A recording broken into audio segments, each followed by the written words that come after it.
আজকের ক্লাসটি খুবই ইন্টারেস্টিং হতে যাচ্ছে। আমি জানি না আপনাদের কেমন লাগবে। তো যখন প্রশ্ন আসে যে কোনো ডিজাইন ক্রিয়েশন বা যেটাই ক্রিয়েশন করা, তখন কিন্তু আমার অন্যরকম একটা ভালো লাগা কাজ করে। তো কি আছে আজকে আমাদের ভিডিওতে দেখতে হলে অবশ্যই পুরো ভিডিওটি দেখতে হবে। হ্যালো এভরিওয়ান, ফ্যাব্রিক ক্রাফট চ্যানেলে স্বাগতম। আজকে আমাদের প্রফেশনাল ব্লক প্রিন্টিং কোর্সের 10ম ক্লাস। আচ্ছা, তো কালার তৈরি করাটা বা কালার মিক্স করাটা কিন্তু ব্লক প্রিন্টিং এর খুবই একটা ইম্পর্টেন্ট পার্ট। আমরা এরকম অনেকেই আছি যারা হচ্ছে একটা নিউ কালার তৈরি করতে পারি না, বা এই কালারটা কোন কোন বেসিক কালার দিয়ে তৈরি হয় আমরা এটা বুঝতে পারি না। তো এটা কিভাবে আমরা সহজেই একটা কালার তৈরি করতে পারবো, আমি আজকে আপনাদেরকে এটা দেখাবো। তো এই 15 টাকার ডাইস দিয়ে কিভাবে আমি কতগুলো ডিজাইন ক্রিয়েট করি এবং কিভাবে আমরা নিউট্রেক্স অথবা হোয়াইট পেস্ট দিয়ে কালার ক্রিয়েট করব বা এক্সাক্ট ওই কালারটা আমরা তৈরি করব এই টেকনিকটা দেখাবো। আচ্ছা, আমরা কিন্তু অনেক কালার কিনবো না, আমরা জাস্ট বেসিক 5টা কালার কিনবো: লাল, নীল, সবুজ, হলুদ, কালো। আর আমাদের পেস্ট যেহেতু সাদা, তাহলে আর সাদা তো আছেই। তো আমরা এই 5টা কালার দিয়ে কিন্তু পৃথিবীর সকল কালার তৈরি করব। তো অনেক সময় হয় কি, আমরা একটা কালার দেখলে বুঝতে পারি না যে এটা আসলে কোন কোন বেসিক কালার দিয়ে দিয়ে তৈরি। এটা আজকে কিভাবে আমরা খুব সহজেই একটা কালার এক্স্যাক্টলি তৈরি করতে পারবো, আমি আপনাদেরকে আজকে সেটাই দেখাবো। তো প্রথমে আমি একটা কালার বের করি।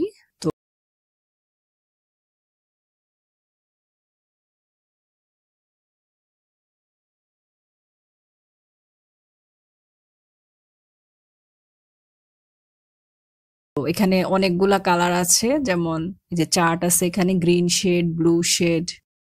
তো আমি গ্রিন শেডটা ধরি।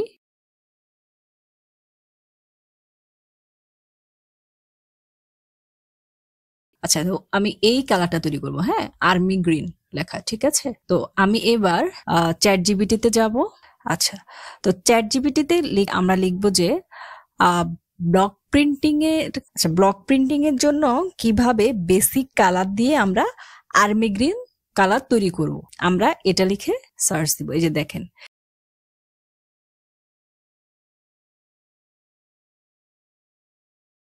এখানে একদম অনেক ডিটেইল ভাবে সবকিছু বলে দিয়েছে কিভাবে আপনি তৈরি করবেন। আমাদের এখানে, আচ্ছা, তো এখানে বলছে গাঢ় সবুজ, হলুদ, রেড দিব, আর হচ্ছে কালো। তো বলছে 3 ভাগ সবুজ, 1 অংশ হলুদ। আচ্ছা, এটা যে এক্সাক্ট এটা হবে তা না, বাট কোন কোন বেসিক কালার আমরা ইউজ করব আমরা জাস্ট এটা জানলাম, ঠিক আছে। দেন আমরা এটা মিক্স করে করে বের করব। ওকে, এবার আমি আপনাদেরকে প্র্যাকটিক্যাল দেখাই। তো আমি এখানে নিউট্রেক্স নিয়েছি, সবুজ, লাল, হলুদ আর কালো, ঠিক আছে।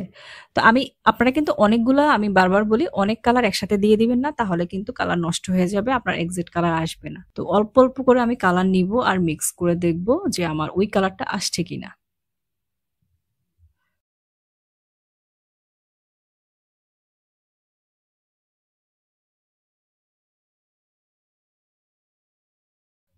আচ্ছা, আমার ওই কালারটা একজ্যাক্ট আসেনি, এটা অনেকটা মেহেদি কালার হয়ে গিয়েছে। তারপর এবার আমি নিজে বিভিন্নভাবে টেস্ট করে দেখব।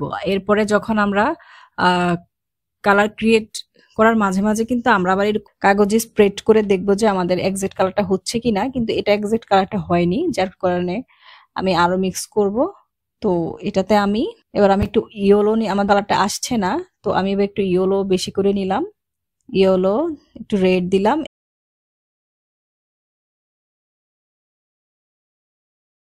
এই আপনারা ক্যামেরায় আসলে বুঝতে পারছেন কি আমি জানি না, এবার আমার এক্সাক্ট কালারটা আসছে। আমি আপনাদেরকে স্প্রেড করে দেখাই। তো যাই হোক, তো আমি যেটা বুঝলাম যে এখানে আমার ইয়েলো পার্টটা বেশি ছিল, ইয়েলো পার্টটা বেশি, দেন আমি গ্রিন, তারপরে রেড আর ব্ল্যাক খুবই সামান্য 1 ফোঁটা। এটা আমি আইডিয়া হয়ে গেল যে তাহলে যখন আমি বেশি অ্যামাউন্টে বানাবো আমার কালারটা ছাপ দেওয়ার আগে, আমি তাহলে বুঝলাম কি আমার হলুদটা বেশি ছিল। তারপরে তাহলে আমি প্রথমে হলুদ দিব, দিয়ে আস্তে হালকা করে গ্রিন অ্যাড করব আর রেড অ্যাড করব। তো রেডটা হচ্ছে গ্রিনের থেকেও কম।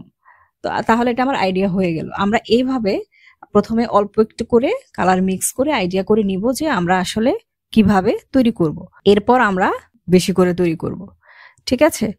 তারপরেও আমরা কিন্তু ছাপ দেওয়ার আগে আবার আমরা একটু টুকরো টুকরো কাপড়ে করে ছাপ দিয়ে দেখবো যে আমাদের কালারটা কেমন হচ্ছে, ফুটছে কিনা। ঠিক আছে?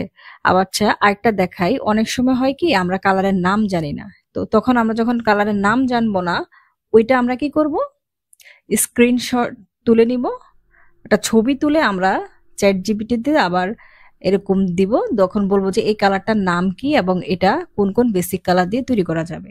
তখন কিন্তু চ্যাট জিপিটি আবার আমাদেরকে এরকম দিয়ে দিবে। তো এটা আমাদের কোনো ব্যাপারই না। অনেকেরই প্রবলেম হয়, অনেকেরই না, এটা আসলে আমাদের সবারই প্রবলেম হয়, আমরা তো আর সব কালারের নাম জানি না। এছাড়া আমি অন্য একটা ক্লাসে আপনাদেরকে একটা কালার চার্ট দিয়ে দিব যে কোন কালারটা মিক্স করলে আপনারা কোন কালার তৈরি করবেন। আসলে এরকম চার্ট দিয়ে অতটা লাভ হয় না, কারণ আমরা যখন ড্রেস তৈরি করতে যাই তখন দেখা যায় যে ফ্যাব্রিক দিবে আমাদেরকে কেউ, যে এই ফ্যাব্রিকের জন্য এই কালার, এই ফ্যাব্রিকের কালার হবে, যেমন সালোয়ারের যে ফ্যাব্রিকটা ধরেন এই কালারের প্রিন্ট হবে কামিজে, হ্যাঁ, বা অথবা কামিজের যে কালার এই কালারের প্রিন্ট হবে সালোয়ারে। তখন আমরা কি করব, সেম ভাবে আমরা জাস্ট ছবি তুলবো। ওই যদি আমরা না জানি এটা কিভাবে তৈরি করবো, আমরা ছবি তুলে চ্যাট জিপিটিতে এরকম দিয়ে জিজ্ঞাসা করবো যে এটা কি কালার এবং কিভাবে আমরা এটা তৈরি করব। ঠিক আছে? তো ভিউয়ার্স, আমার ভিডিওগুলো যদি আপনাদের ভালো লাগে তো অবশ্যই আমার চ্যানেলটি সাবস্ক্রাইব করবেন এবং লাইক কমেন্ট করে আমার পাশে থাকবেন। তো এবার আসি একটা ইন্টারেস্টিং পার্ট, সেটা হলো এই যে ছোট ডাইসটা, এটা দিয়ে আমরা কিন্তু এরকম একটা 15 টাকার ডাইস দিয়ে, এটা 15 টাকায় নিয়েছে, আমি এটার সাথে আর অনেক কিছু কিনেছিলাম। তো আমি এরকম আমার ছোট ডাইস গুলো অনেক ভালো লাগে। আমি যখনই নিউ মার্কেট যাই, আমার যারা কেমিক্যাল বিক্রি করে ওদের দোকানে ঢুকে বা আমার একটা পরিচিত আছে, আমি যা থেকে সবসময় আনি, তো ওখানে ঢুকে আমি ছোট ছোট ডাইস খুঁজতে থাকি, আমার খুব ভালো লাগে ছোট ডাইস গুলো। তো দেখা যায় 10 টাকা 15 টাকা দিয়ে আমরা, তো এরকম একটা ছোট ডাইস দিয়ে কিন্তু আমরা একটা ফুল 3 পিসের কাজ করতে পারি। দেখানো এটা উদ্দেশ্য হলো আমরা সিঙ্গেল ডাইস দিয়ে আমরা কিভাবে অনেকগুলো ডিজাইন ক্রিয়েট করব। হ্যাঁ, তো আমি এর ক্লাসে একবার আপনাদেরকে বলেছি যে যারা প্রফেশনালি কাজ করব তারা শিশু কাঠের ডাইস কিনবো, আর এটা কিন্তু খুবই দামি হয় শিশু কাঠের ডাইস গুলো। তো আমরা তো এরকম অনেকগুলা ডাইস কিনবো না, দেখা যাবে একটা ডাইস দিয়ে আমাদের অনেক ধরনের ডিজাইন ক্রিয়েট করতে হবে। তো এই ছোট ডাইসটা দিয়ে আমরা ফুল বডির কাজ করতে পারবো, পাড়ের কাজ করতে পারবো। তো যাই হোক, তো আপনারা যারা আমার এই ভিডিওগুলো দেখছেন তারা কাজ করতে গিয়ে যদি কোনো ধরনের সমস্যায় পড়েন তাহলে অবশ্যই আমরা কমেন্ট করবেন, আমি উত্তর দিব। তো আপনারা যারা ফ্যাশন ডিজাইনিং এর প্রতি আপনাদের ইন্টারেস্ট আছে অথবা বিভিন্ন হাতের কাজ বা নিজের একটা বিজনেস দাঁড় করাতে চাচ্ছেন, তারা অবশ্যই আমার চ্যানেলটি সাবস্ক্রাইব করে রাখবেন, কারণ আমি শুধু ব্লক প্রিন্টিংই না, ফ্যাব্রিক রিলেটেড বা ফ্যাব্রিকের উপর কাজ করে এরকম অনেক ধরনের কাজ আমি আপনাদেরকে শেখাবো। তো সবাইকে একটা কথা বলবো যে ধৈর্য ধরে লেগে থাকুন, ইনশাল্লাহ আপনাদের হতাশ করব না। তো যারা আমার ভিডিও দেখছেন তার মানে আপনি কাজটা শিখতে চাচ্ছেন বা কিছু করতে চাচ্ছেন লাইফে। তো আপনাদেরকে একটা কথা বলি, আপনারা কখনো নিজের ভালো থাকার জন্য অন্য কোনো মানুষের উপর ডিপেন্ড করবেন না, এতে করে আপনারা কখনোই সুখী হতে পারবেন না। দেখা যাবে ওই ব্যক্তির রিজেকশন আপনাকে এমন ভাবে ইমোশনালি আনস্টেবল করবে যে আপনি আপনার নর্মাল লাইফ লিড করতে পারবেন না, ইভেন আপনি কোনো কাজেও ফোকাস করতে পারবেন না। তো যারা অনেক স্ট্রং পার্সোনালিটির মানুষ তারা কিন্তু কখনোই ভালো থাকার জন্য অন্য কোনো আরেকজন ব্যক্তির উপর ডিপেন্ড করে না। আপনার ভালো লাগা থাকবে সব সময় আপনার কাজ, যেই কাজটা করবেন ওই কাজটাকে হবে আপনার ভালোবাসা। যত বেশি কাজকে ভালোবাসবেন ততই জীবনে উন্নতি করতে পারবেন। মনে রাখবেন, একটা মানুষ কিন্তু সহজেই বেইমানি করে, কিন্তু পরিশ্রম কিন্তু কখনোই বেইমানি করে না। জাস্ট একটা বছর পাগলের মতো কাজকে ভালোবাসুন, যে কোনো একটা কাজ যেটা আপনার করতে ভালো লাগে।